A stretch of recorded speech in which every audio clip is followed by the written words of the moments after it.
Good evening, everyone. I'm going to call this meeting to order for the Brawley City Council and successor agency, the Brawley Community Redevelopment Agency. Our regular meeting agenda for January 17th, 2023 at 6 p.m. here at the City Council chambers. And if we can have the roll call, please. Certainly, we'll have the minutes reflect that all council members are present. Thank you. Next item on the agenda is invocation presented by Councilmember Hamby. So I'll stand if you're able. Bow our heads and pray. Gracious Heavenly Father, we are grateful to you this evening for this opportunity to gather together to guide our city in the best steps possible. We ask that you would oversee this meeting tonight, that the presentations that are made tonight would be clear, and that you would give us a path forward. We thank you for your many blessings. We thank you for your hand of protection that's upon our city. We thank you for our city employees, our staff, and we thank you for this council. We ask that you continue to bless our city. And I ask this in Jesus' name, amen. Amen. Our city attorney, would you lead us the pledge? Sure. Ready? Begin. I pledge allegiance to the flag of the United States of America and to the republic for which it stands, one nation, under God, indivisible, with liberty and justice for all. Thank you, Councilmember Hamby, and our acting deputy city clerk and city attorney, Mr. Smearden. Thank you. All right. Next item on the agenda is the approval of the agenda. Is there a motion to approve the agenda as written? Motion approved. Second. There's a motion and a second. Any discussion? All those in favor, please say aye. Aye. Any opposed? Any abstentions? Motion carries. Thank you. Next item on the agenda is public appearances and comments not to exceed 4 minutes. This is the time for the public to address the council on any item not appearing on the agenda that is within the subject matter jurisdiction of the city council. The mayor will recognize you. When you come to the microphone, please state your name for the record. You are not allowed to make personal attacks on individuals or make comments which are slanderous or which may invade an individual's personal privacy. Please direct your questions and comments to the city council. Is there anyone here who would like to make a public comment? If you could please join us here at the microphone. Thank you. Good evening, everyone. My name is Mario Renteria, and I'm just here to reintroduce myself as a district representative for Senator Steve Padilla. As some of you know, I've been with Senator Steve Wessel previously for 4 years, and I've made the transition over to the new incoming senator. So I look forward to working with you again, hopefully bring down some more funds from the state budget. I have a goal of exceeding that this year, so let's talk and see what we can make it happen. Cool. Thank you very much, and congratulations. Thank you. Thank you for the introduction. Is there anyone else who would like to make a public comment?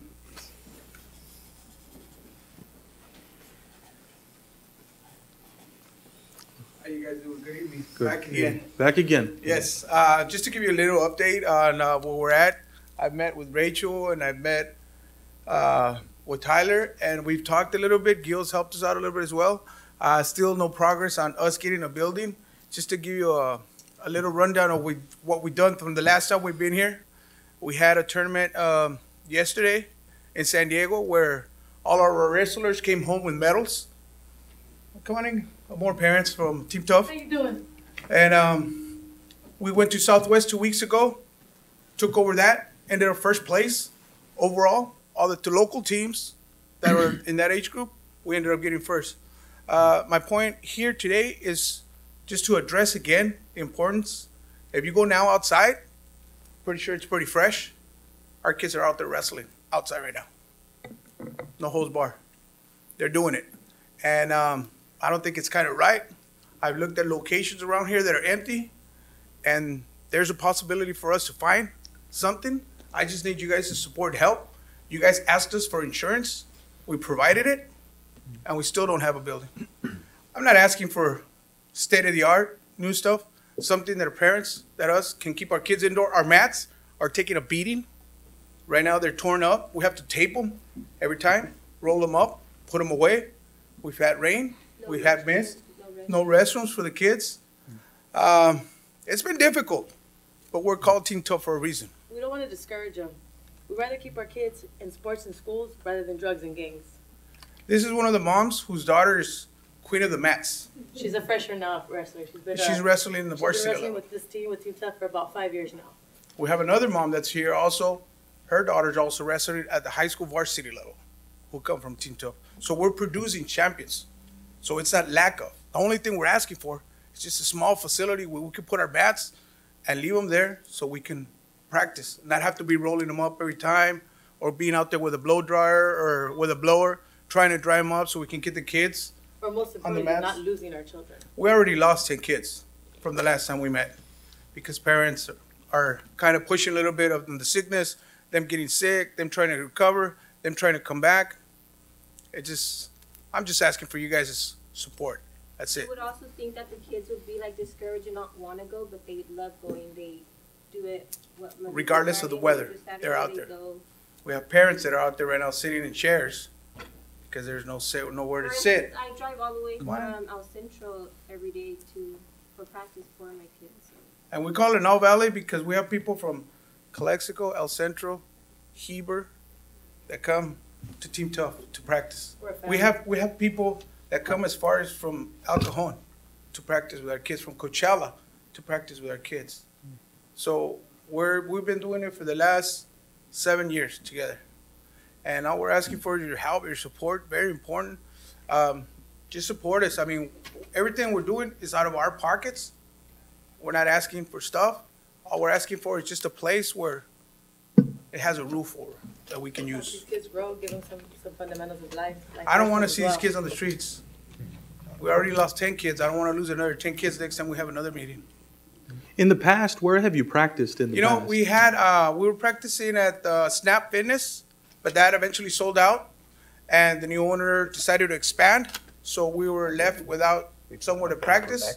So we're doing backyard brawlers.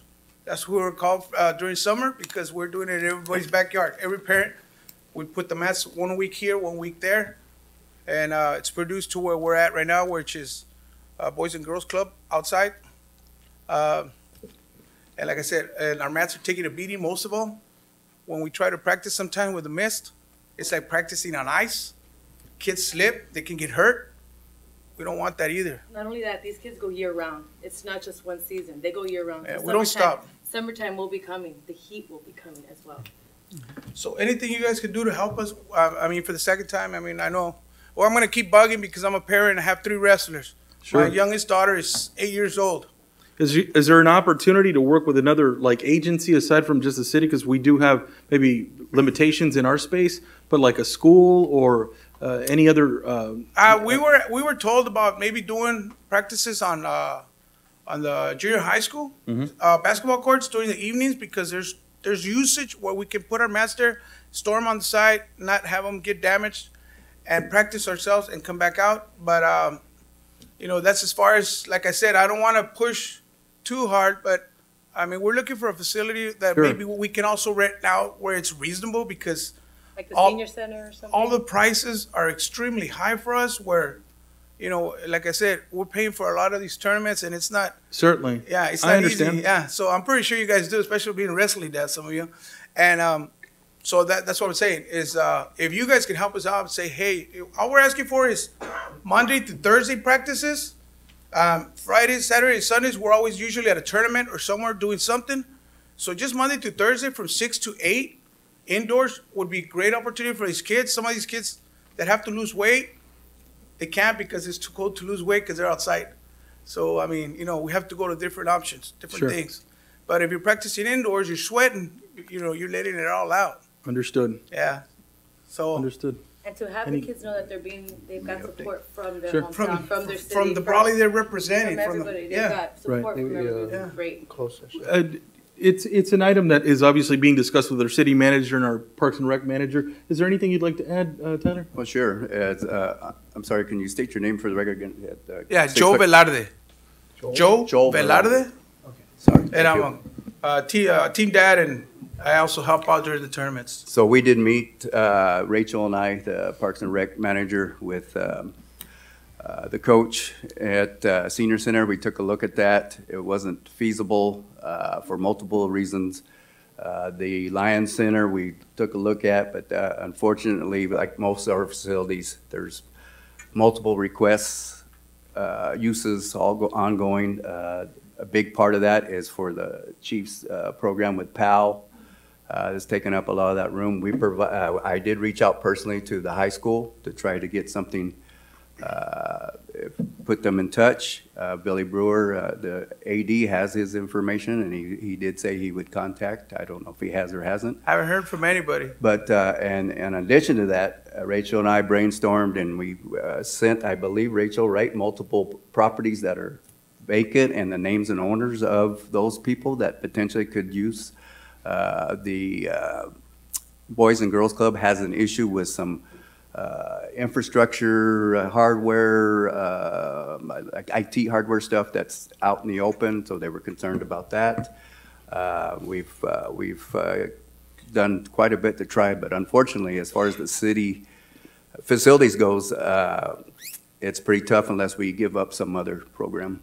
Yeah. We've seen a couple of buildings next to the donut place right here, right behind Foster Freights, beside it. You have some homeless people taking it up now. They're building up stacks. I mean, I don't think we want to get to that level where we start building a stack ourselves and say, hey, this is our property now. Yeah. You know. And Well, those are private property. That's not city property. Yeah, but right? I mean, you guys might know the person that we can talk to and let them know what we're about, what we represent, Certainly. what we're doing, and explain to them. I mean, I'm not saying, hey, give me a building, but explain to them our situation, and maybe those buildings have been sitting there for 2 years. Right. So I don't think if we can use it and we can clean it up like we volunteered to do so, I don't see why it should be a problem for them to say, hey, here's a building, go ahead, clean it up. You guys are using it. You guys asked us for insurance, so we have it. And we have the coverage needed to get on to the next level. Well, we can certainly continue the conversation. I mean, that's Yeah. what we can commit to. Right. Whether it's city facilities, it doesn't sound like we have the availability just because we have other uses and other requirements and people using them. But with respect to space, I mean, we can certainly put you in contact with people.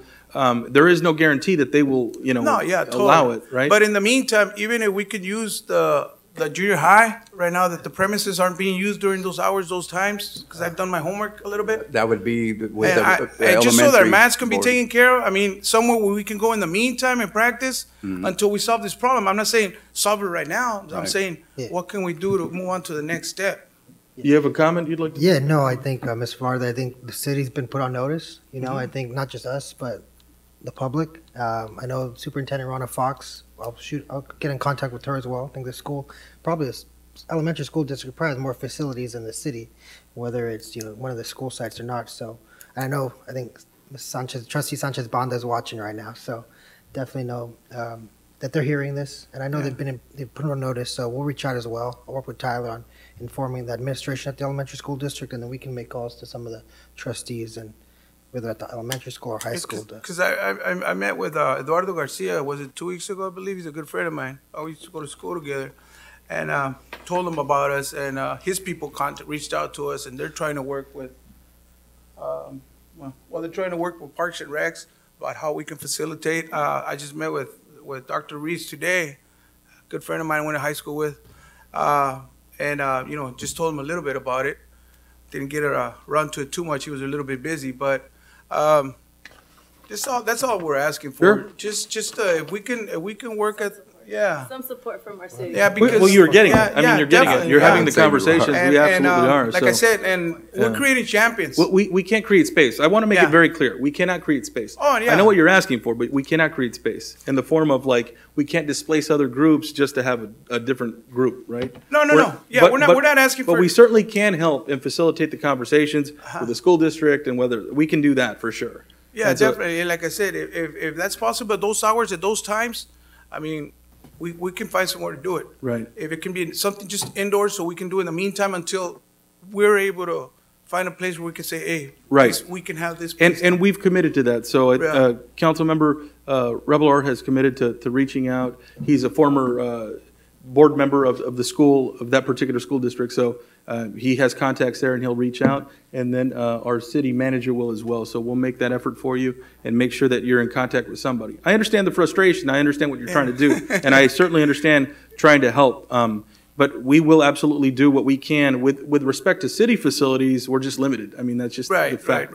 And so, but we can be in touch with the Yeah, school just district any and doors that others. can open for us in Yeah. the meantime, that would be great. We also have the post commander for the American Legion here, sitting in the audience, so. There you go. Yeah. Raymond Gonzalez, So, yeah. They got some Just- space. just That might that's be a- that's one of our pillars, at the American Legion, so. I know Brawley, Post 60 has a really great space. They do.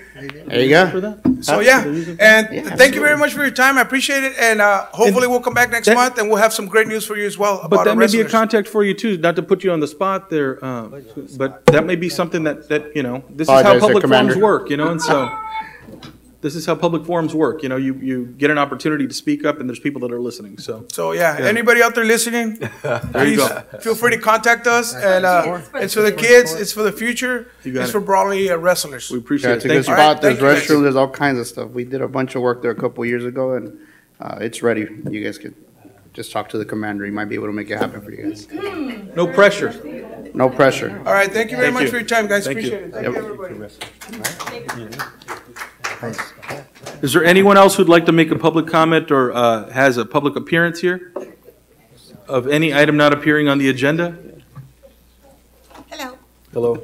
my name is Carol Goss. I live at 649 Main Street, Ciudad Plaza. And I'm here because of the 805 Bar and Grill, 550 West Main Street.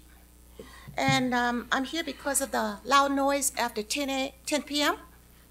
And we would like a review to be put on the agenda for a review for the next council meeting. And I have a petition, and I have collected 50 signatures in support of that. John Samples is on Zoom, and he would also like to speak with you, if you would speak with Certainly, him. we can put them on, Thank you so much. certainly. Do you have a copy of that petition there with you? The petition? Yes. Yes.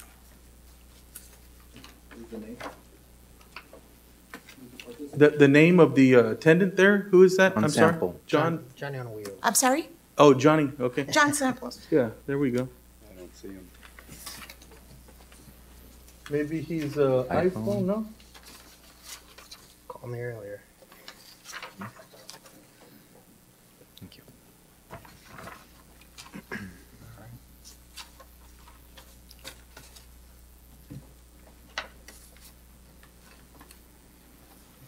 Let's see if that's him.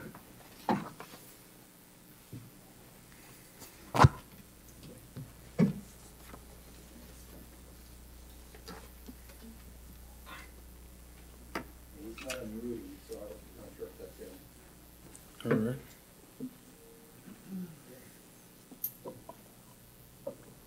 And these are, just while we wait, these are signatures from residents at the Ciudad Plaza, right? Yes. Okay, that you've gathered, okay. And so far, there's 49 signatures here.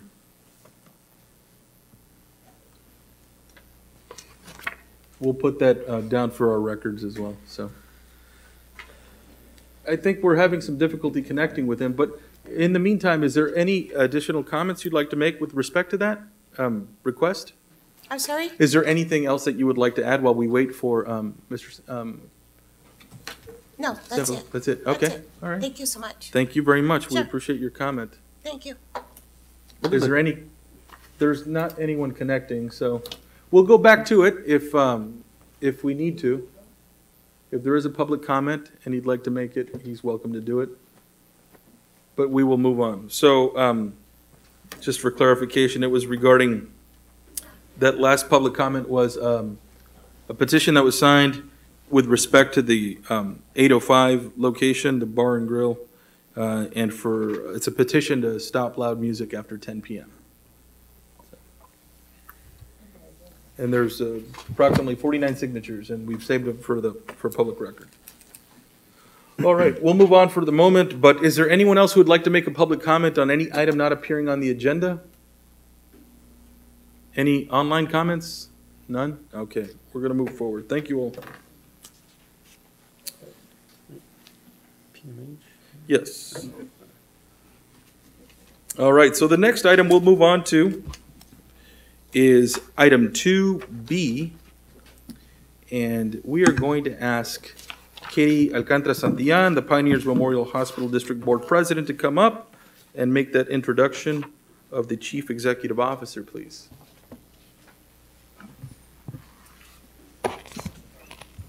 Good evening, Good evening. Mayor, City Council members, and administration staff. Thank you for giving us this opportunity to give you an update of what's going on with Pioneers Memorial Hospital and especially El Centro Regional Medical Center, which I'm all want to know about it, right? So I'll introduce to you Dimon Sorensen. He is our interim CEO. Good evening, everybody. Can you hear me okay? Yes, we can. I appreciate the opportunity to get to talk to you tonight. There's a lot going on in our community about hospitals and healthcare and those kinds of things today. So we appreciate the opportunity to get out and update you a little bit. One of our goals is full transparency. We've been meeting a lot with our staff, with our medical staff, with a lot of folks as the events have unraveled here over the last couple months. Just to give you a little update, I think that it's important to understand why a lot of this is happening. In this healthcare market in Imperial County, about 80% of the patients we see at our hospital, and I don't know El Central's exact numbers, but I'm sure they're relatively similar to what ours are, but 80% of the patients we take care of are either Medicare or Medi-Cal, so government payers. And over several decades, those government payers have given minuscule increases in payment rates, couple percentage. We haven't had an increase here at Pioneers from the state for over 10 years. So, you know, none of the rest of our costs are going up at that pace. They're going up at exponential rates compared to that.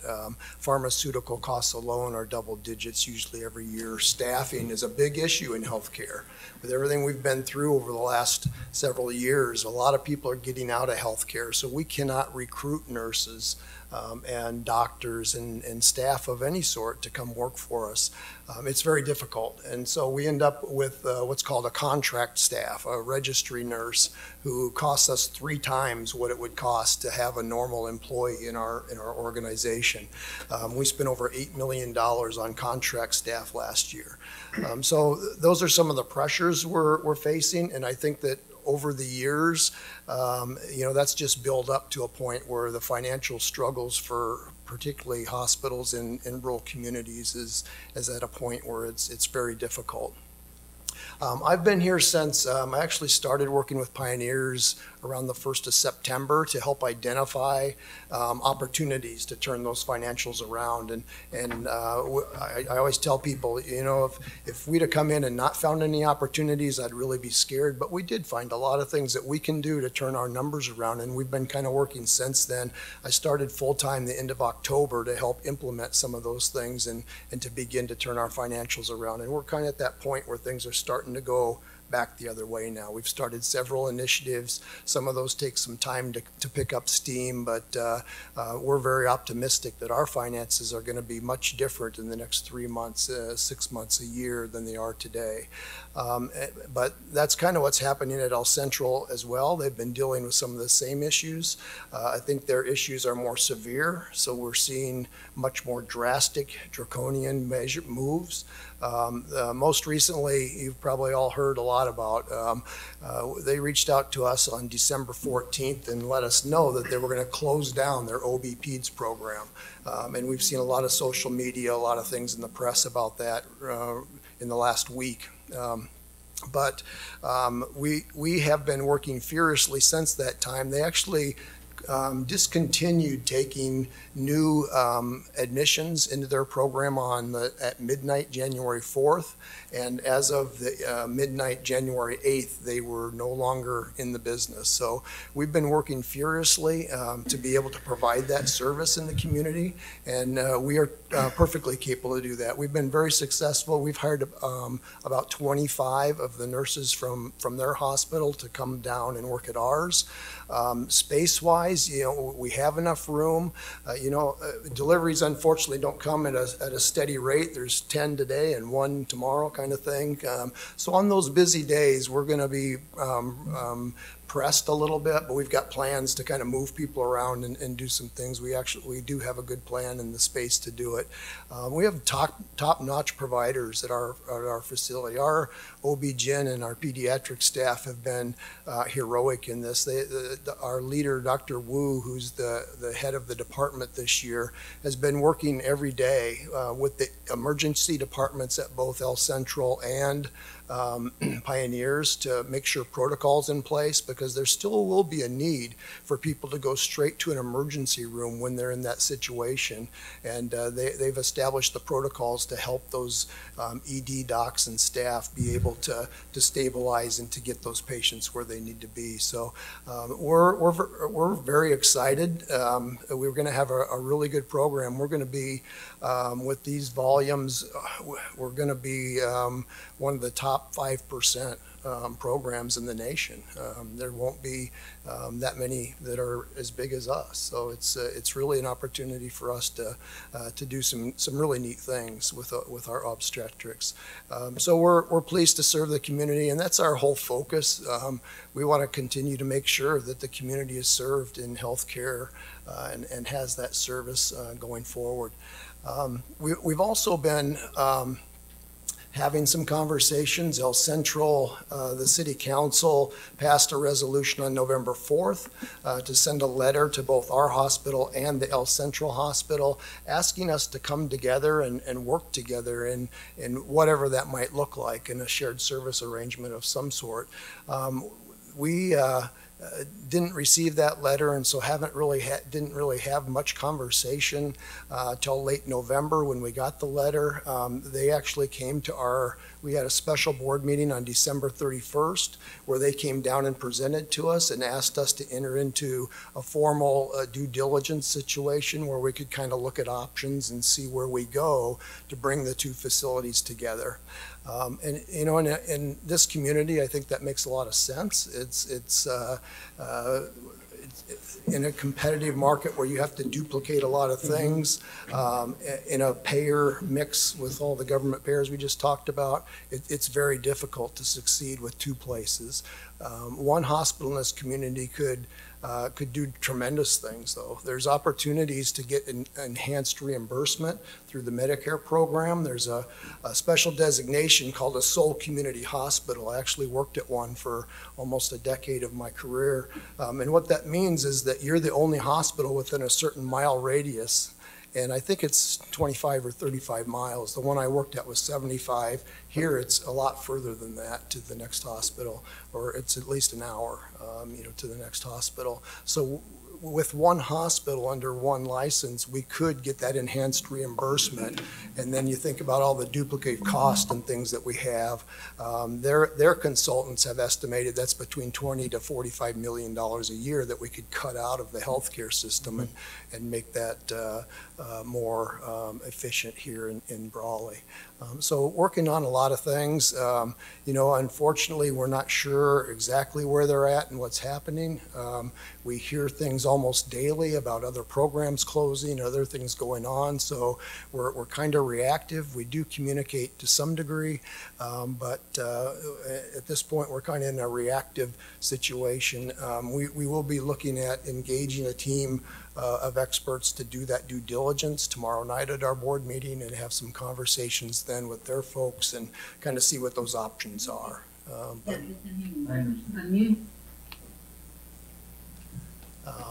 Any questions or, there's a lot of emotion. That's understandable. We did release a press release on Friday just to kind of make sure that there was a press conference up in El Central last Monday night. A lot of articles hitting the paper.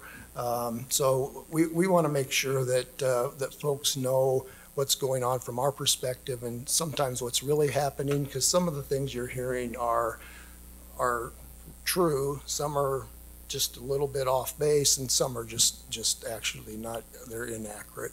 We want to make sure that the real story gets out there for folks. As we go through this, we see engaging our community and what the future healthcare system then looks like, from government entities to physicians to community members to our staff and others. What should that look like? Is it 2 hospitals? Is it 1 big hospital? What does it look like? But my goal, and I think Katie would say the same, is that we need to be in a position, so we need to be financially healthy to where this community can make those choices. Not some consultant I'm from Michigan.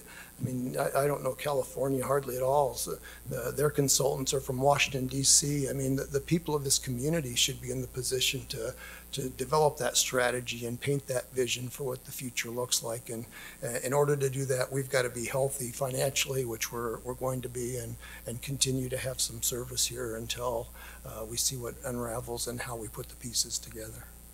So that's kind of where we're at. Any questions? Great points made. I think you're doing a service to everybody by being here and presenting before the council, and obviously there's people from the public that are listening in as well, and some of the comments that you've shared with us I think are enlightening to me, and I'm sure to the public as well. So I don't know if there's other comments from the city council. Yeah, just a question. When you say merge resources, are we talking about expanding the healthcare district or perhaps creating a brand new one to absorb the El Centro Regional? Well, there's options. There was a consulting group that came in 2015 when the Calexico Hospital was being closed down, I believe. They recommended at that time that the health district expand and annex not only the Calexico area but the rest of the county, and so that is an opportunity for that to happen. You wouldn't have to create a new entity to do that. You'd just have to go through Pioneers would be countywide, and then Pioneers could be the whole district. That's right. Sounds like a good plan. Yeah, so a few questions. You said you got notice on the 14th, so you had no idea that this was happening? Not a clue. And I guess, is that customary? I mean, it seems like the burden gets placed on you just like that, and then a month later, Yeah. I think it's hard to always, and I don't want to walk in somebody else's shoes. I don't know all the information behind their decision making. I can say we're very appreciative that they did come down and talk to us, because if you think about it, we had a short timeline, but at least we had a timeline where they were cooperating with us to allow us to be in a good position to be able to take care of patients. That's what I always say, is we've got to keep our focus on taking care of the people of the community and our patients, and if we do that, then we're doing the right things. But yeah, and actually the first message I got is we want to close by the end of the year, and we were able to talk them into January 9th. Hello to you too then, huh? No, yeah.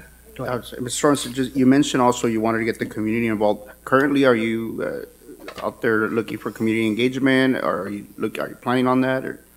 Yeah, what we're doing right now is, we've been doing a lot of transparency. We've been doing that with staff, with medical staff, and now we're expanding to the community. At this point, we just want you guys to know what's going on, and at some future point as things progress and there's options and ideas, some of this might move really fast, or where we can't have a lot of time to talk a lot, but I would think that once we come together in whatever fashion that might look like, and it might not even happen, that's the goal, then at that point we would engage our communities. One of the things and other reasons we wanted to communicate is because the consultants that they've brought in had never been to the community before, but they came in and recommended that what needs to happen is Pioneers and El Central need to come together, and then they need to sell to some big health system. And that's one option, and it might be a good option. But, again, I don't think that some consultant from out of town ought to make that happen. That would be for these communities to decide.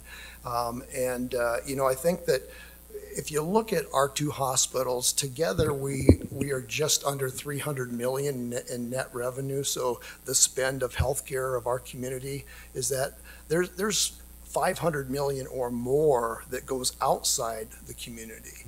over the hill to San Diego, some to Yuma and some up to Palm Desert. But that's an awful lot of revenue that could be captured if we develop a health system here that is attractive to bring professionals and others here.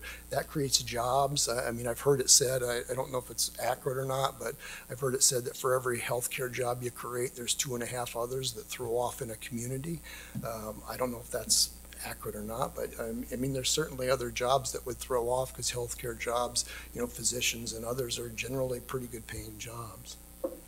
And so, I think in one article, I think Easter, it closed due to they're losing money, correct? I think they said 10 million. I guess how are we able to profit or ensure that we won't, I guess what are we doing different at PMH that ensures that confidence that we can not, make the same losses they were making? Yeah. What are we doing? Well, I got to tell you, I've been in healthcare a long time, and OB doesn't usually make money. So I asked them 3 times, and we went over the numbers with a fine-tooth comb, because I wanted to make sure that it was positive for our organization. And 3 CFOs ago, so I don't know how long that was, but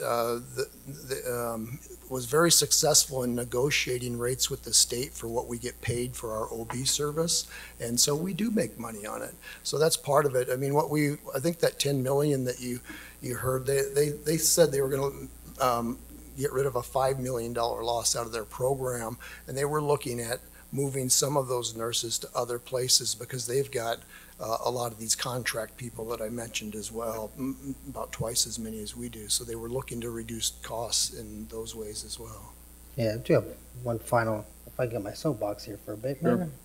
I understand, and this last statement isn't necessarily directed at you, but on the entire situation, bigger picture of this. And I really appreciate your transparency. I know I've noticed on your website the agenda and minutes are posted, and I think that was at the request of staff at a meeting. So good to see you took that call. But last Friday I did read the weekly update provided at Central Regional Medical Center, where the Chief Medical Officer, Dr. Tomaszewski, stated, combining these services will result in improved patient outcomes. And I asked myself, exactly how so? What are the metrics to back this statement? Then I read his full statement, where he cited all kinds of journals and studies, and it read really well and made sense. But I too can write well and do my own research, and found the following. In a study published in the Journal of Perinatology, found that, and I quote, women in rural, non-core areas with Medicaid or no insurance and living in counties with lower income and educational attainment had to travel farther to the nearest hospital with obstetric services or neonatal care than their counterparts. And the study concluded, quote, women in communities that are already socioeconomically disadvantaged face increasing and substantial travel distances to access perinatal care. This decision made by ECRMC seems to widen the gap between the haves and have-nots, but something that we have unfortunately become accustomed to here in our Imperial Valley.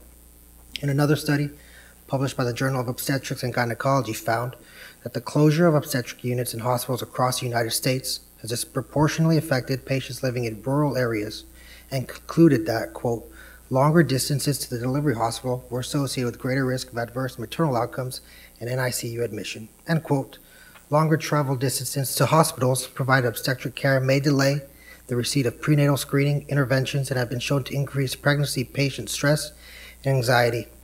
Now we can go back and forth on studies and citations, but the point I'm trying to make is this. Although some of these conversations revolve around the problems of transparency and finances and for-profit, what the core of this issue is, that's not being talked about enough, what this is really about is access to health care. Not just access for women, but mothers and expectant mothers, access to their health care.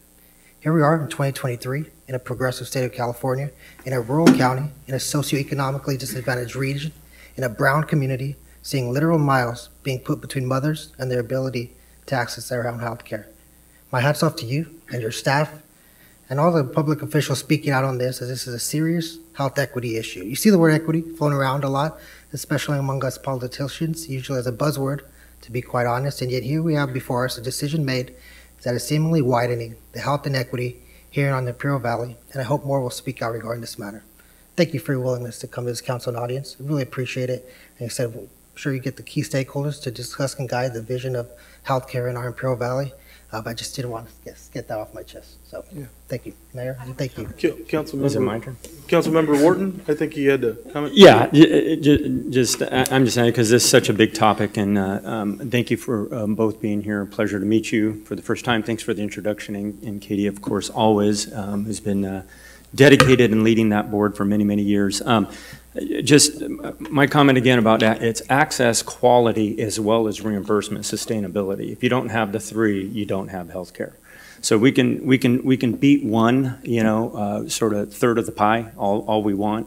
But the very complex balance that you have before you, Mr. Sorensen, is getting all three of those things in balance. And it is. The point I wanted to make is this is happening and has been across the country, in particular in rural communities. So that is not new. We've been talking about this, and I used to often tout, we are fortunate to have even what we have. A lot of people don't know that because they don't know what to compare to. But it sounds like you came from an area that, was similar. There's a wide swath of our country, approximately 80 million Americans actually live in an area where access is, not to mention quality, not to mention obviously outcomes, et cetera, are much harder to come by. And so we do need to rally around what we have, but it begins with this: recognize the strengths we have. Recognize what we have, even the infrastructure that we do have. I've always been impressed with it. We do a lot with a little. And Mr. Sorensen, I want to let you know certainly my any support, and certainly to the board to get behind whatever efforts going forward as a complete regional community. You certainly have that, and it's my intention to come introduce myself to you personally. If you get a chance. Please. Thank you, Damon. A lot of you I know, and I've been on the board for 27 years. This is my community, and I love it to death to a certain extent. Okay. Now, and you said it right now a while ago, Mayor, that all of you, transparency. And when you come to this forum, you let people know what's going on. Sure. And I have to give credit where credit is due. Although I try transparency to come out to the community, do it. A lot has to do with your leadership. Okay, if you don't have that, it's not going to happen. So today, when we were talking about leadership in the past, and we got a couple of new board members, I have to say that this idea coming to you was actually the new board member, Rachel Fonseca. And I really appreciate it. And we have been talking to Demont. That's what we want. I am going to create some community advisory committees for here and going all over as much as we can. We have to let the community know what's going on. If you keep it quiet, to me, it's always one person in control. That's not what it's about. That person is not paying our taxes. It's a community here. And from now on, while I'm the president, it's going to happen. Because this one person has control, there's a lot of things that are going to go wrong. Has it? Yes. Dimon just mentioned 3 FOs back, we were negotiating good. Well, we've had, in the 9.5 years, we have quite a change in our administration. It doesn't work that way. So it's not always about the contractors pay us or how much money we get in. How do we use that money? What is our leadership doing to be able to? Now you're going to say, yes, you got the CFO, but you got the board. Yes, but we got to be told the whole thing. So now we as a board are asking more transparency and more information about our budget. How is it working? We want it broken down. We don't want one department being lump sum anymore. No, it doesn't work that way anymore. We have 2 new board members that came in, and they're asking a lot of questions, and that backs up what I've been trying to do. So at this point, you said, can we make it work? Yes, we can. El Centro coming to us and telling us, we need to hand this over to you. Yes. Having been on the board, like I said, 27 years, a couple of years when we had our strategic planning and powers with El Centro, we did try over 3 times working with them to actually have access coverage for the whole valley. Everything it went down the drain. Now we might have that opportunity to go back. Certainly. Okay, so we have to involve the community. The community are the taxpayers. It is your hospital as well as ours. Right. So that's why we're here. We are for transparency. We're also talked to Dimon today, and what we like to do is also give you a monthly update what's going on with us. If there's something sooner that you'd like to, please let us know, because that's what the direction that we're going. Well, thank you very much for the presentation, for the update. I do appreciate the comments that you've shared with us and with the public, and in particular, the comment with respect to, because we get it all the time, where there's consultants that come in from out of town. I've brought that up multiple times. It's like, you get people that come in for a day or two, and they come in when the weather's all right, and they're making decisions that impact our lives. That's right. why are we not making those same decisions here for ourselves? You know, and so I do appreciate the fact that you've stated that multiple times, and you do come from an area that is unlike us here, but it's in similar and maybe in the rural form, right? And so thank you very much to the two of you for coming in, sharing your thoughts and ideas, and helping us get the message out for you. And I would offer my assistance as well. When I think of healthcare topics, I think of Donnie Wharton. He's the resident expert within our council, and he has years of experience in that field. So I do rely on his opinion, and I value and trust his opinion. So I'm sure he'll be able to help us navigate that for us, you know. But if there's anything that we can do as community leaders, please let us know. Be happy to be able to either attend a meeting with you or anything that we could offer. I certainly would appreciate. So thank you again very much. Take you up on that. No, certainly. Please do. Thank you. Thank you. Thank you. Thank you. All right. We're going to move on. Thanks again for that presentation. And I hope the public online and here in attendance was able to gain something from that. The next item on the agenda is item 2C. We're still in public appearances and comments. So it's for the San Diego and Imperial County Small Business Development Center Network, SBDC, presentation on available services, training, and support available to entrepreneurs and small businesses. Presented by Virginia Rosales Trujillo, Manager and Business Project Advisor. All right. Good evening. Thank you, Mayor and City Council. Good evening. First, I want to start by thanking you guys for the opportunity to be here today. I wanted to take a minute to come and introduce myself as well as make myself available to you all in the city of Brawley. My name is Viridiana Rosales Trujillo. I am the interim manager for the Small Business Development Center Imperial Valley office. We are now part of the Imperial County. More specifically, we're under the Workforce Development Office Department for the county. And we are one of 9 centers throughout our network. We are connected to San Diego, so it's San Diego Imperial Valley SBDC. Our mission at SBDC is to provide empowerment to entrepreneurs as well as increase business growth in our community. And for that reason, we are here today to, again, make ourselves available to you guys and the city. We had great results last year. As a network, we provided counseling hours of over 19,000, provided over 693 training events, and trainees and attendees were over 8,000 in attendance. We were able to have these results by increasing our presence and informational booth throughout our county, public appearances as well. For the first time in history, last year, SBDC was able to participate at the Cattle Call Parade. It was a great experience. Our float was made up of business owners throughout our community, some of them being from here, from the city of Brawley. And for this upcoming year, 2023, we're hoping to increase our effort and provide additional assistance to our business community. We have sort of completed our training program for the first 6 months of 2023. We will be partnering up with resource partners such as the Environmental Health Department. I know that there's a lot of increased interest in food trucks, so we want to make sure that they are guided properly. We're also partnering up with ICOE to provide training on those interested in starting their daycare business, Tax Franchise Board, FDA, and other agencies. And we will also continue to provide assistance to Spanish speakers through our Business Lunch Academy and Business Financial Fitness courses. These courses have to be provided in Spanish in order to take advantage of the $5,000 grant through the SEED program. The courses are designed to help entrepreneurs understand the basic needs of a business management.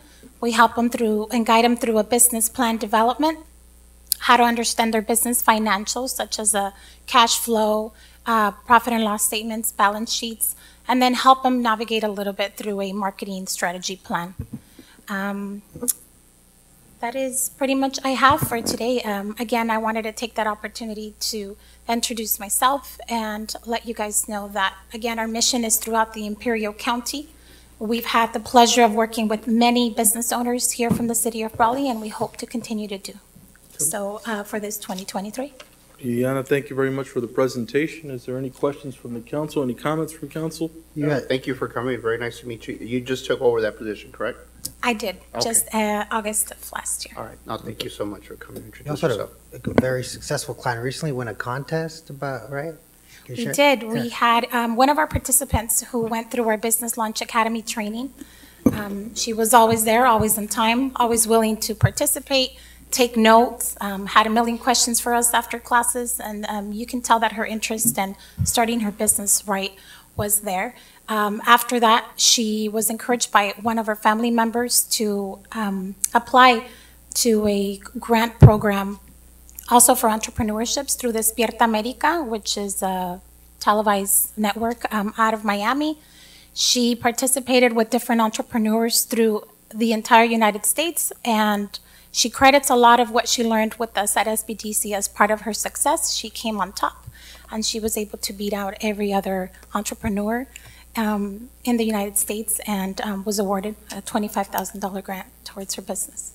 Fantastic. Well, thank you again. We appreciate your introduction. If there's anything that we can do to help you and promote your services here in the city of Brawley, please reach out. Thank you very much. Thank you. Thank you. All right, we'll move on. Is there anyone else? Actually, there is. There's Mr. Sample, who's on Zoom. He had a comment with respect to some of the issues that were brought up by the Ciudad Plaza residents. So is he available to share his comments?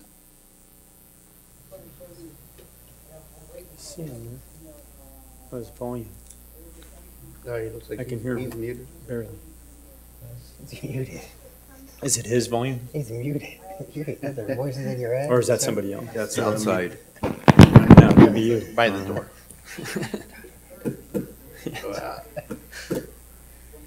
Johnny on wheels. So we're listening for Mr. Johnny Sample. He's going to be making some comments. Is that outside? And we'll give him a second just to connect here. If not, we'll move on. Mr. Reyes, do you have anything, any jokes you'd like to share today, or no? While we wait? No? I think that's, there we go. There we go. Mr. Sample, how are you? Yes, we can hear you. How are you, Mr. Sample? Hello, everybody. This is Johnny on Wheels. Johnny on Happy Wheels. New Year. Oh, Happy New Year. Happy New Year. First of all, I want to congratulate Mr. Luke Hamby. Years back, he walked down Main Street, and now we have more businesses in Brawley. Thank you. Wow. Thank you, Johnny. Thank you. Okay, secondly, congratulations, Mr. George Lava. Thank you, sir. The best mayor of Brawley, right? I appreciate it. Thank you very much. Mr. Gill, congratulations, Gill, on your new position. Thank you. Okay. So anyway, the reason that I'm asking for time is to talk about the noise abatement that's going on in Brawley. I live here on the 3rd floor, and the sound comes from 805 like a rocket through my window. My window rattles in the evening from 9 o'clock until 2 o'clock. And what my suggestion to the city council in future reference, if you're going to give a permit to an outside environment like that is, you should have restrictions on the sound.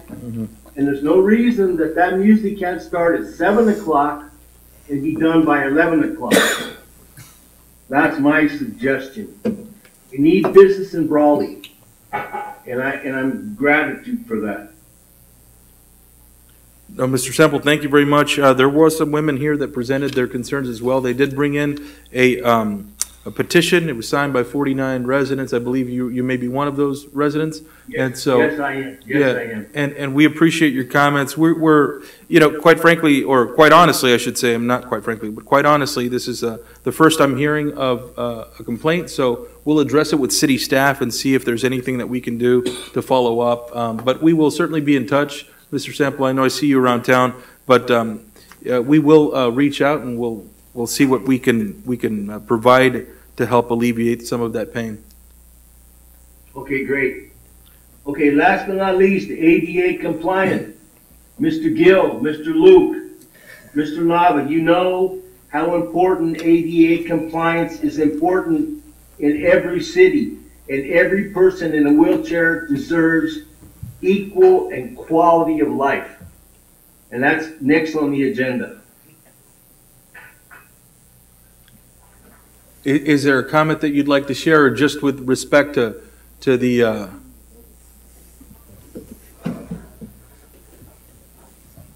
Mr. Sample? Is there an additional comment you'd like to share on that? Yeah, when are we gonna start talking about ADA? When are we gonna start talking about blue lines in the city? I don't see any business in Brawley that has a blue handicap spot for disabled people. Not one. And none of them have been repainted in years. That's what I'm talking about. Understood. I think We'll talk about that at another date, okay? I appreciate it very much, and I would tell you that I have seen, obviously ADA parking spots, but oftentimes they are faded, so I agree with you in that respect. But yes, we will discuss that at a future date, but thank you again for bringing that to everybody's attention, and thank you for being vocal about it. Thank you for being patient with my ability to be in this meeting. Luke, nice to see you. Gil, God bless. Thank you, Donnie, Johnny. do right. Go for it. Donnie, do right. God bless you guys. Thank Take care. Thank you. Thank you. Thank you. All right. Cage. Always, Mr. Johnny on Wheels. Big round of applause for Mr. Johnny on Wheels. I think the camera was cut off like right here. Yeah, that's why I didn't mention it. It's cut off. All right. The next item is there anyone else who'd like to make a public comment? No? All right. So next item is the consent agenda, and now we're going to be moving a little faster through this process. So, Mr. Mayor, I'd like to make a motion to accept the consent agenda as presented. I'll second it. There's a second. All right. It's 6:54 and we're on consent. All right. All right. We'll start. There's a motion and a second. All those in favor, please say aye. Aye. Any opposed? We got extra Motion- coffee back? Motion carries. Thank I'm you. gonna No, make we're my going to go report through this very quickly. long. Next item on the Very agenda, long. city manager report. For the sake of time, I'll defer till next meeting. Thank you. Next item on the agenda is regular business. Review and accept grant funds in the amount of $2,500 awarded to supervisory clerk Itzanjana Ortega. I'm sorry if I butchered your name. Please excuse me. To attend the American Library Association Lib Learnex Conference. Further approved travel over 500 miles to event location New Orleans, Louisiana, presented by Petro Ortega, Library Manager. Ms. Ortega, how do we pronounce your first name? It's Itzayana. Itzayana. Itzayana. Itzayana. Well, good evening, Mr. Mayor, members of the council, Petra Ortega, Library Manager. This request is to accept grant funds in the amount of $2,500 awarded to Supervisory Clerk Itzayana Ortega. These funds are to cover travel and lodging expenses for her to attend the 2023 American Library Association Live Learn Next Conference. We further request approval for travel over 500 miles to New Orleans, Louisiana, where the conference is being held. Mr. Mayor, I'd like to make a motion. Obviously, if there's discussion, that'll be up to you, but I'll make a motion to move forward with this item. Thank you. There's a motion and a second. All those in favor, please say aye. Aye. Any opposed? Motion carries. Thank you. Thank you. So you're Petra, not Itzayana, correct? I'm Petra. Oh, Okay. Is Itzayana related to you or no? She's my sister. She's also okay. our supervisory clerk at the library. Fantastic. Great. There you go. Make sure she stays in line, you know what I mean? There you go. All right. So next item on the agenda is regular business. 5B, discuss and approve resolution 2023 of the City Council of the City of Brawley, acting in the capacity as a successor agency of the Brawley Community Redevelopment Agency, declaring pursuant to California Government Code 54221 that the real property identified as APN 047-050-021 is designated as exempt surplus land and not necessary for the successor agency's use at this time. Further finding that such declaration is exempt from environmental review under the California Environmental Quality Act and taking related actions. Presented by Carla Romero, Finance Director, City Treasurer. Thank you. That was a mouthful. It was. It was. Thank you. Thank you, Mayor, council members, members of the public. I actually have a short presentation. It's about 6 slides, but it really covers the next 3 items on the agenda. Rather than doing a presentation for each one, we're going to do it comprehensively because they're all related to one another. On the line with me, joining me on Zoom is Stephen Duquette. He is a consultant who has been helping me throughout this process. He works for multiple redevelopment agencies in the Imperial Valley and across the state in helping with matters such as this that's being presented to you tonight. So let's start with a little bit of background. This process really started in June of 2022 when the city engaged with Lee and Rowe to do a North Area water study. It came with the individual development and CNG development and other proposed developments in the north end of the city. And so we asked Lee and Rowe to do a comprehensive review of the water infrastructure impacts. Just 1 second, I'm sorry to interrupt. Armando, I'm not sure if everyone's muted on the call. I think that's why we're getting the feedback. Or Yeah, if there's thank you. anyone in the audience that has the feed also. I think we're good. Yeah, okay. So part of that process also allowed us to identify that there was a successor agency parcel that is vacant, still owned by the former redevelopment agency, and what potential use and capacity that could serve to the city. So fast forward, during the November meetings with the County Oversight Board, Mr. Stephen Duquette was presenting a similar land use item on the city of Calexico, and it caught my attention, and so I reached out to him and asked if he could potentially help us with some potential use of our particular land and what that transfer would look like. So he also, in conjunction with Public Works, met with Lee and Rowe, which also provided a supplemental letter regarding the use of the vacant parcel. To the right, you'll see the various people that have been involved in this process. That also would include, of course, the City Council, and you as City Council acting as a successor agency board tonight for these items. Sorry, it's not clicking here. So in 2013, the city had a long-range property management plan that was required after the 2012 Redevelopment Act dissolution. That long-range property management plan was approved by the Department of Finance on May 12th of 2014. It does list one parcel, the parcel being discussed tonight, that is still owned by the redevelopment agency. The parcel is located on Jones and 7th Street. I have a visual map on the next slide. The parcel has no current utilities. It's about 9.82 acres, and it's zoned M2 light manufactural industrial zone for that particular property. This is a visual of where that property is located, just west of the airport. You'll see the landing strip here of the airport and the property located here adjacent to some housing developments, and then the Indie Dwell would be here in this area. Mm-hmm. What we are proposing to do is to have the land transferred from the redevelopment agency to ownership of the city of Brawley for water infrastructure improvements. Potential water infrastructure improvements are those noted on the right of the screen there. And as mentioned, the Lee and Rowe original study, which was dated September of 2022, is included in the packet. That study was presented to the City Council on November the 15th, so I won't go over that entire study since that has already been done. And a supplemental letter, though, was also issued by Lee and Rowe on December 22nd, 2022, also included in the packet. And I would like to read some of the summaries of that letter that solidifies the request tonight.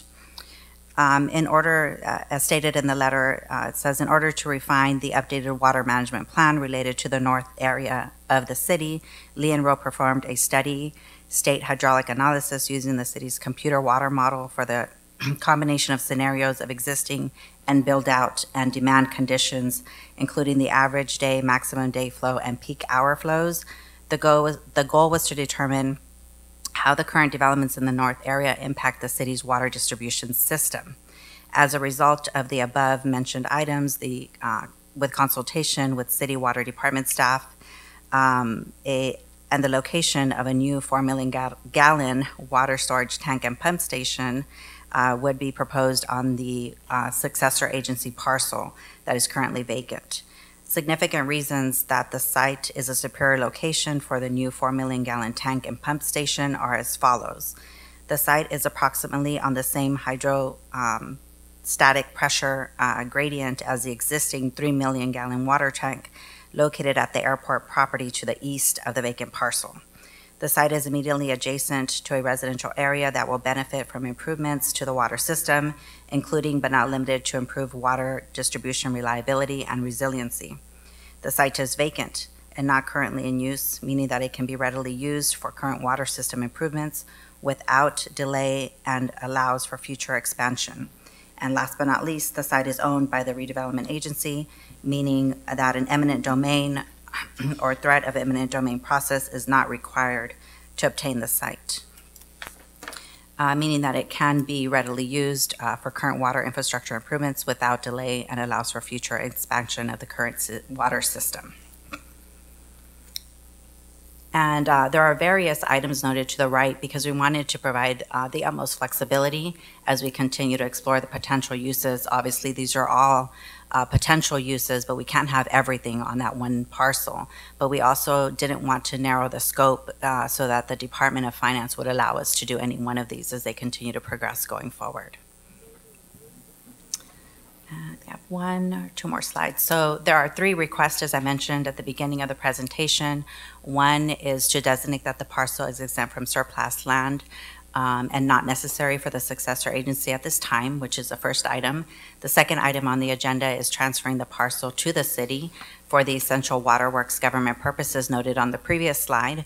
And the third item would be the city accepting that transfer of land and the use for those particular purposes noted as essential waterwork government purposes.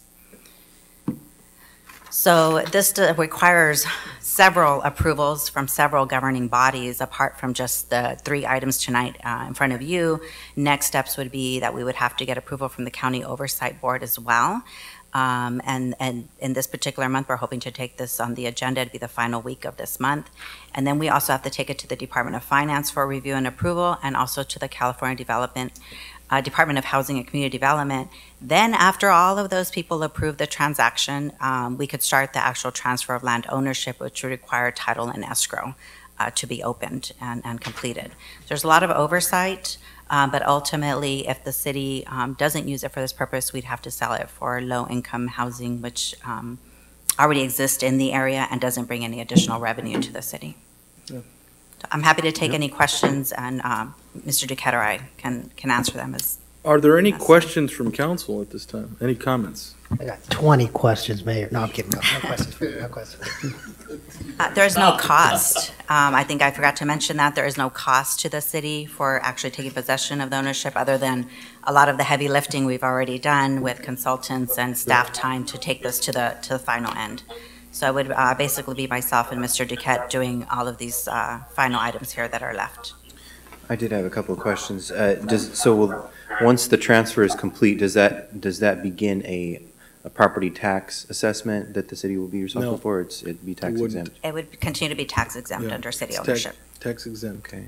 So it's just a formality, right? Just from one agency to the other? It is, correct. But it's an extensive one because it's owned by a redevelopment agency. Correct. So, And Carla, maybe this is getting too far off subject, but along with this property, what else does the city have in its possession as a successor agency that still has to be offloaded or spent, or? This is it. That's it. This is it. We've had this for 8 years, 9 years. The last one. Yeah. There's no remaining funds of any kind that have there was to be... like one property and we discarded that years ago. Yeah. It was like a home that we had. So how much longer will we as a council have to, or the mayor have to read that title on the first page? That's the successor agency to the Brawley redevelopment. That'll remain, I think. It would remain. However, the items after this might bring some light to that as well as to other considerations we would like you to take tonight regarding the redevelopment agency and the wind down of those activities. So Mr. Hamby, successor agencies have to exist until the bond debt service is all paid. And some of those are long. I don't know. 2036. In Calipatria, where I'm city attorney, it's like 35 more years. Okay. So technically it'll remain there. Yeah. George, maybe mayor a couple more times before that. I mean, think about it. When was it that the redevelopment agency for the state of California was? 2012. Yeah, No. 2012, so that's been going on 11 years. The successor agency Uh-huh. was enacted at that Uh-huh. point, but how many decades before that was the redevelopment agency in? Well, some cities have a lot of property. Uh-huh. And, and they've had to dispose of different things. We don't have a long list. So we've had very few, this is the final one, so it's just, And then the debt. Yeah, that's the other The thing debt too. has to be paid. And that's a bond that So the way redevelopment agencies were financed is they sold bonds against property tax revenue that they were going to get. Wow. Now they don't get it, but the bonds still have to be paid. So ours are going to be paid until 2036, that's what you're saying? Yeah. Okay. And we'll go over that item in the next two items on the agenda. So the item for discussion and approval is the resolution 2023. Is there a motion to approve this item? We're looking at items A, B, sorry. We're looking at 5B at the moment. You got a motion over here. A motion to There's a approve. motion to I'll approve. second Is there a it. second? There's a second. I'm sorry, who seconded? Hamby. Thank you. Councilmember Hamby. And so, any further discussion on this topic? All those in favor, please say aye. Aye. Any opposed? Any abstentions? Motion carries. What I was getting at, Mr. Mayor, is that, we could combine B, C, and D. Well, we'll go line by line here, just to keep Okay. it, but she has presented, so we'll go quickly. Next item is, item 5C, discuss and approve resolution 2023 of the City Council of the City of Brawley, acting in its capacity as a successor agency to the Brawley Community Redevelopment Agency, authoring the transfer of real property identified as APN 047050021 to the City of Brawley for essential waterworks government purposes, presented by Carla Romero, Finance Director, City Treasurer. Is there a motion to approve this item? Motion to approve item 5C. There's a motion. A second. And there's a second. All those in favor, please say aye. Aye. Any opposed? Motion carries. We'll move on to the item 5D, discuss and approve resolution 2023-authorizing the acceptance of the transfer of real property identified as APN 047050021 from the successor agency to the City of Brawley for essential waterworks government purposes. Is there a motion to approve this item? Also move. There's a motion. Second. Is there a second? All those in favor, please say aye. Aye. Motion carries. Thank you. And now, did you want to cover this one separately? The recognized obligation payment schedule. That Yes, Okay. I have two presentations separate on each one, very short, because there's a slight difference between the two. Thank you. And thank you, Mr. Duquette, for joining us tonight. I really appreciate it. So the first one is the 2023 Recognized Obligation Payment Schedule. This is something that the City Council is used to seeing every year. It's a requirement to have completed and to the Department of Finance by February 1st. The 2023-24 ROPS would start on July 1st, 2023, and end June 30th, 2034. Sorry, that should be 24, not 34. Apologize. The ROPS includes technical and administrative expenses, bond disclosures, technical reports, and assistance required to follow those. The administrative allowance is a $25,000 reimbursement back to the general fund in order to do all of these requirements and pay the debt service and coordinate events related to the wind down of the redevelopment agency. The bond repayments are based on a defined debt service schedule, which is not subject to change based on those disclosures, and there are no new items on this particular ROPS that have not been previously approved. There is an item at the end that is zero, and the reason that there is no reimbursement requested on that line item, you'll see it here from Wildan, is because that item is only required every 5 years. But we are also requesting that the Department of Finance not remove that item, because once it's removed, it's really hard to add it back in. So that's something that we added last year because it was a requirement in last fiscal year's recognized obligation payment schedule. And you'll see that item when I present the last and final, that is included in there.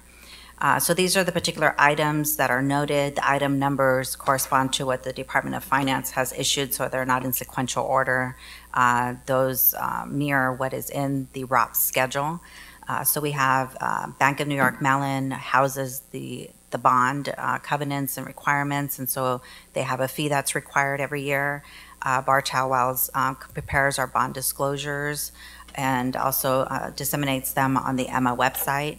We have the administrative allowance, which again is a reimbursement to the city. And then the debt service payment for the 2016 bonds is $301,875, which is the highest amount. And then we have continuing disclosures, which are basically property tax related documents that are needed from a consultant in order to prepare the bond disclosures. So the total for the 23-24 ROPS is $329,795. This is coming from property tax increment money that would have gone to the redevelopment agency, and they're now only obligated to actual debt.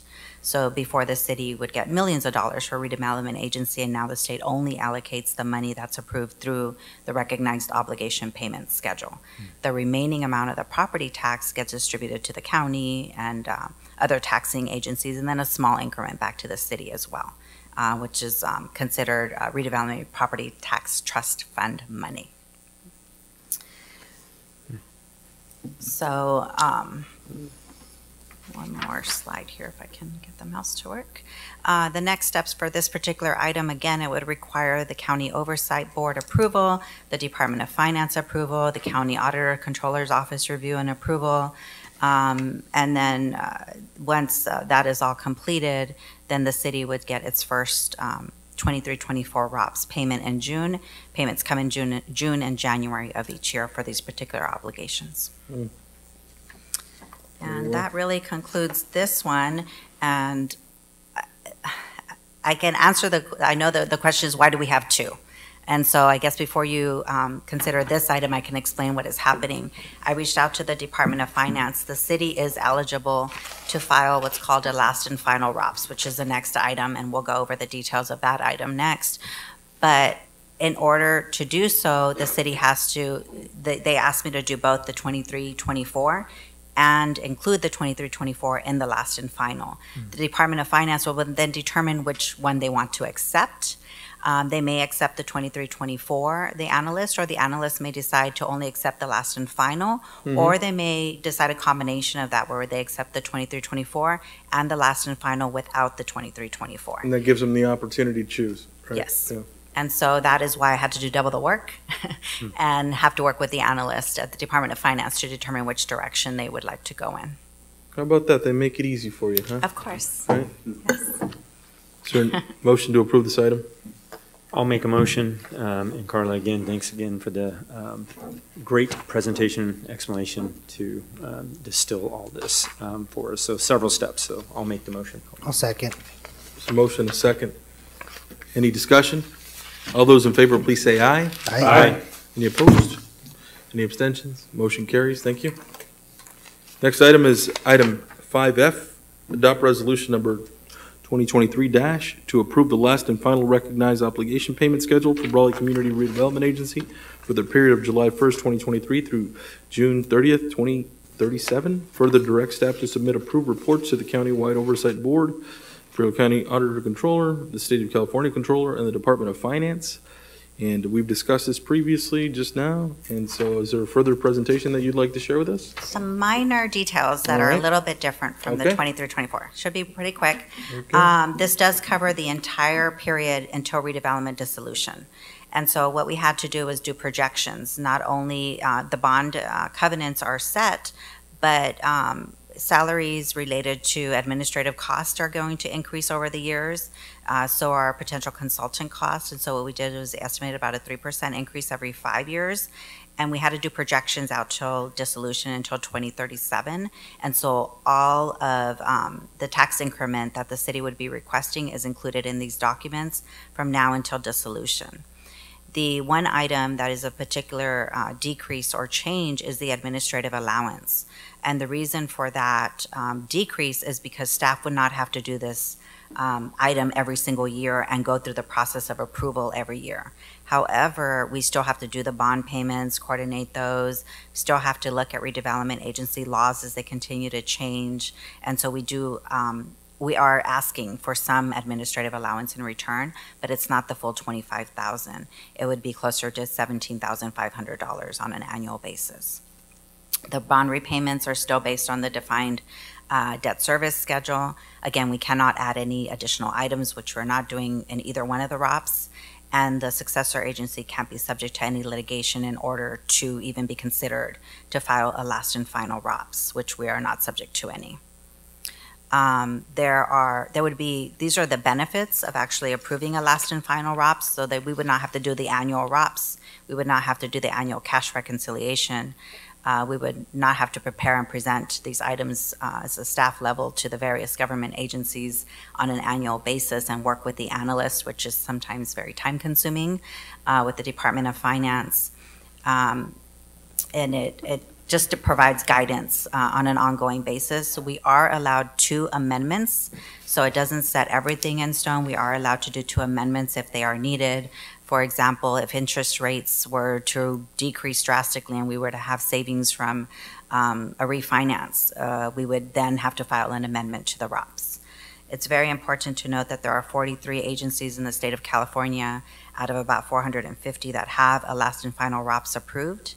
I actually did one of those, and I've already done an amendment as well for a different city. None of those cities included in the Imperial Valley, so Brawley would be the first to have a last and final recognized obligation payment schedule. Again, the items are similar to the ones presented before, but again, this includes all of the totals for all of the years until 2037.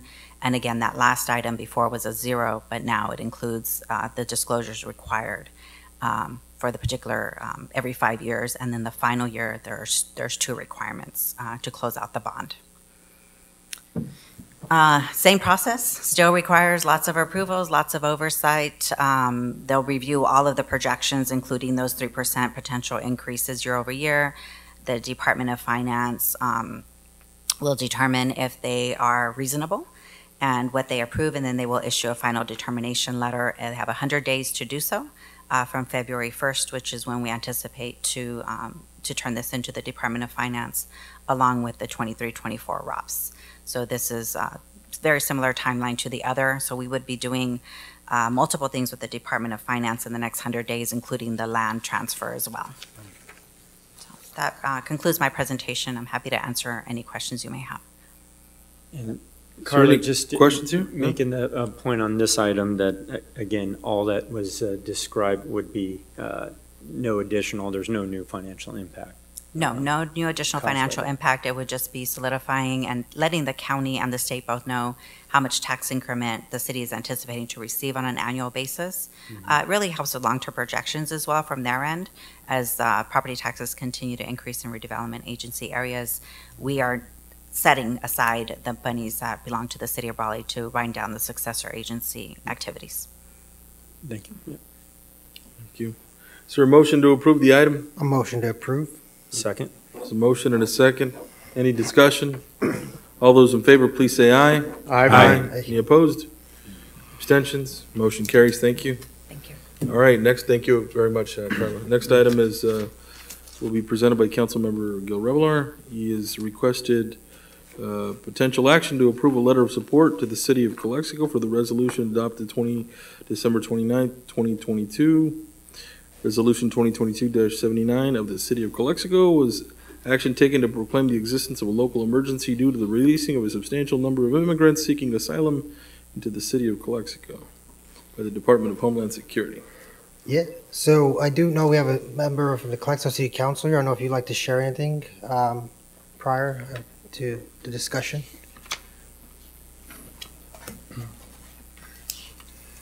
Hello, good afternoon, everyone. My name is Gilberto Manzanares. I'm a council member from the City of Calexico. I'm here in support of the letter being presented by Councilmember Revelar. Due to, as you know, we declared a state of emergency in the City of Calexico December the 29th, as well as the County of Imperial following on January the 10th, simply because the Department of Homeland Security has been releasing migrants at a steady influx every time, more and more, sometimes without an actual warning or in advance so that we can prepare.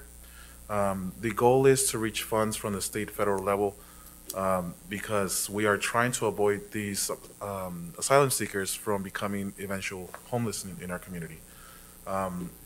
There is the possibility that in February, when Title 42 lifts, we might start seeing a huge increase in this amount of people coming through the same process. So we don't want them to stay in the streets, because that is what happened on the night of December the 23rd. We had children and women wandering the streets of our city of Calexico with no shelter in sight, right? So we're trying to avoid this potential catastrophe that's looming by bringing available funds and being reimbursed by the money that we are spending as a city in this cost. The County of Imperial, of course, recognized the emergency and they saw the validity of it. So they were able to recognize as well and declare a state of emergency. So I fully support the city of Brawley as well as the County of Imperial to support us in this matter and, approve this letter of approval for emergency. Cool. Thank you so much. Thank you, sir. With respect to the asylum seekers that have gone into the community, do you have an idea of how many? It's already been over, it's hard to tell. Sometimes we see single digit. Sometimes we see up to 30s into the 40s.